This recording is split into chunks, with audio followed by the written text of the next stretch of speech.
حالات مسلمانوں کے سارے نہیں زیادہ تر کے کیا ہو گئے ہیں؟ زیرو.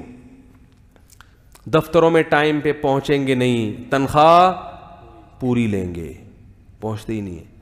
میں مدرسے میں پڑھاتا ہوں, اس کا وظیفہ بھی ملتا ہے الحمدللہ. ہر مہینے اپنے وظیفے سے کچھ رقم مدرسے میں واپس لوٹاتا ہوں, اس لیے کہ بھائی کچھ کمی کوتاہی ہو گئی ہو تو اس کا وظیفہ ہمارے لیے حلال نہیں ہوگا, تو وہ ریٹرن میں واپس چلا جائے.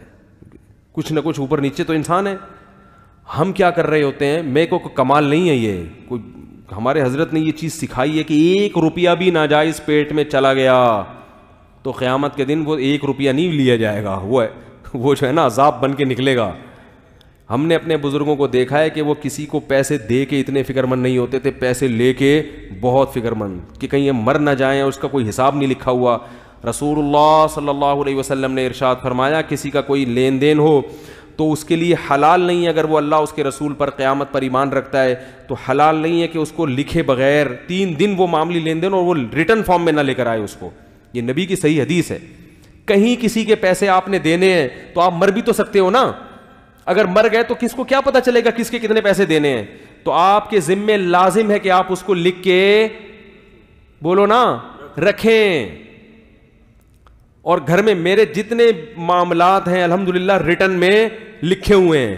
آج اگر میری موت واقع ہوتی ہے, میرے گھر والوں کو میں نے بتایا ہوا کہ یہ ڈائری ہے, میرے مرتے ہی سب سے پہلے یہ نکالنا ہے, سب سے پہلے یہ نکالنی ہے اور اس کا یہ صفحہ کھول کے دیکھنا ہے, فوراً سامنے آ جائے گا کہ کس کے کتنے پیسے میرے پاس رکھے ہوئے. جیب میں جو پیسے ہیں ان کا کیا حساب ہے, شلوار کی جیب کے پیسے کس کو دینے ہیں, ٹھیک ہے نا. یہ جو صدقے کی رقم آتی ہے نا, میں شلوار کی جیب میں اکاؤنٹ کھولا ہوا ہے میں نے, یہی کہتے ہیں جو بھی آئے گا نا, کیونکہ تاکہ اپنے پیسوں میں خلط نہ ہو جائے. کیونکہ اب کیا کسی آدمی نے فار ایگزامپل 500,000 روپے دے دیے, وہ میں بھول بھی تو سکتا ہوں نا.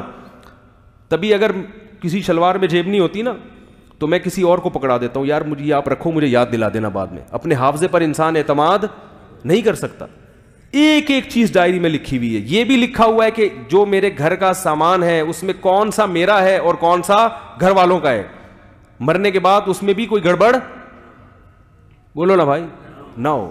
کوئی بڑی چیز ایسے ہوتی ہے, مثال کے طور پہ ایک فریج رکھا ہوا ہے, مثال دے رہا ہوں, اگر بالفرض وہ آپ کی زوجہ کا فریج ہے تو آپ کے مرنے کے بعد کچھ امکان تو ہے نا کہ جھگڑا ہو, بیوی بولے یہ فریج میرا ہے, ممکن ہے لوگ بولیں یار ہو سکتا ہے یہ وراثت کا ہو اور یہ پی گئی, بدگمانی تو پھیل سکتی ہے نا. تو یہ سب چیزیں آپ پر کیا ہے, لازم ہے آپ اس کو لکھ کے رکھیں. آج آپ مرتے ہیں فوراً پتا ہونا چاہیے کس کا کتنا پیسہ. میں اس کو کیا کرتا ہوں, میں اس لیے آپ کو بتا رہا ہوں, آپ اس کو عمل کریں. ہم نے بھی خود تھوڑی, ہمیں اتنے فنڈر تھوڑی ہیں, بڑوں نے ہمیں سمجھا کے اس راستے پر لے کر آئے ہیں. میں اس کو یہ کرتا ہوں کہ وہ معاملات لکھتا بھی ہوں, اس کی تصویر کھینچ کے گوگل ڈرائیو پہ بھی ڈال دیتا ہوں تاکہ ڈائری گم ہو جائے. آج اگر وہ ڈائری گم ہو گئی, اللہ نہ کرے کوئی حادثہ ہو گیا, تو پھر کیا رہے گا کس کے کتنے پیسے رکھے ہوئے تھے بھائی.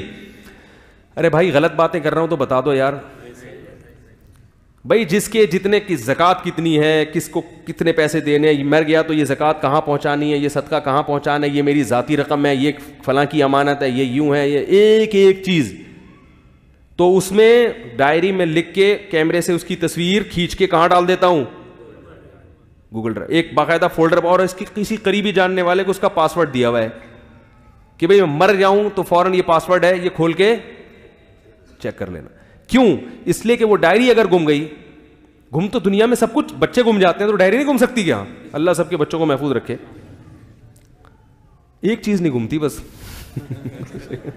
اچھا خیر, تو وہ ڈائری گم گئی خدا نخواستہ, تو اب دماغ میں کیا یاد رہے گا یار, بینک میں اتنے پیسے پڑے ہوئے تھے, فلاں اتنے فلاں کے تھے, اتنے فلاں کے تھے. بینک اکاؤنٹ میں بھی پیسے ہوتے ہیں بعض دفعہ, کیا رہی ہے, حافظے پر تھوڑی اعتماد رہتا ہے انسان کو, سب پاگل ہو جائے گا وہ. تو ڈائری کے ساتھ کہاں, گوگل ڈرائیو پہ بھی, اور وہ کسی کو پاسورڈ بتایا ہوا ہے کہ یار مر جاؤں تو فوراً اس میں وصیت بھی مل جائے گی, یہ سب چیزیں جو کرنا ہے وہ سارا اس میں پڑا ہوا ہے. تو یہ ہم نے کہا, نبی صلی اللہ علیہ وسلم کی صحیح حدیث ہے, کوئی بھی ایسا لین دین ہو 3 دن سے زیادہ, 3 دن بھی مہلت دی, حالانکہ مر تو 3 دن کے اندر بھی سکتے ہیں, لیکن چلو انسان کو ایمرجنسی بہت کام ہوتے ہیں, بیگم کو سسرال سے بھی لے کر آنا ہے, اگر وہ لیٹ ہو گئے تو وہ یہ بھی ہوتا ہے, یہ ایمرجنسی میں آتے ہیں آج کل. اس قسم کی چیزیں کس میں آتی ہیں, ایمرجنسی میں آتی ہیں. آپ نے ٹائم دیا ہوا اتوار کو سسرال جانے کا, اگر آپ نہیں پہنچے تو آپ خود ایمرجنسی میں آ جاؤ گے. ڈپریشن کی وجہ سے آپ کو خون پتلا کرنا پڑے گا, ٹھیک ہے نا, ڈسپلن کھانی پڑے گی. تو 3 دن تک نبی صلی اللہ علیہ وسلم نے مہلت دے دی کہ بھئی 3 دن کے اندر بھی اگر نہیں کیا تو پھر گناہ ہو جائے گا. پھر اگر آپ مر گئے اور معاملات میں گڑبڑ ہوئی, آج کل لوگ کر رہے ہیں پتہ ہی نہیں کون کس سے کتنے پیسے لے کے پی کے بیٹھا ہوا ہے, کون کیا کر رہا ہے, کروڑوں لاکھوں کا حساب ہے, اربوں کا حساب ہے. مر گئے تو پریشان, کس کو آ رہے ہوتے ہیں قرض دار, آپ کے ابا نے ہم سے اتنے پیسے لیے تھے, آپ کے ابا نے ہم سے, وہ کہہ رہے ہیں پتہ نہیں لیے تھے بھی. فیک لوگ بھی آنا شروع ہو جاتے ہیں, اب کیا پتہ چلے گا, اور ادھر ابا کی کیا ہو رہی ہے, چترول لگ رہے ہیں. نبی صلی اللہ علیہ وسلم تو پیسوں کے معاملے میں جنازہ نہیں پڑھاتے تھے کہ کسی نے پیسوں کا لین دین ہے اس میں اس نے کلیئر نہیں کیا, آپ صلی اللہ علیہ وسلم جنازہ نہیں پڑھاتے تھے. پہلے اعلان کرتے تھے بھائی اس کا کوئی پیسوں کا لین دین ہے تو وہ کلیئر کر لو, اس کے بعد کیا ہوگا, جنازہ ہوگا. کتنی سختی.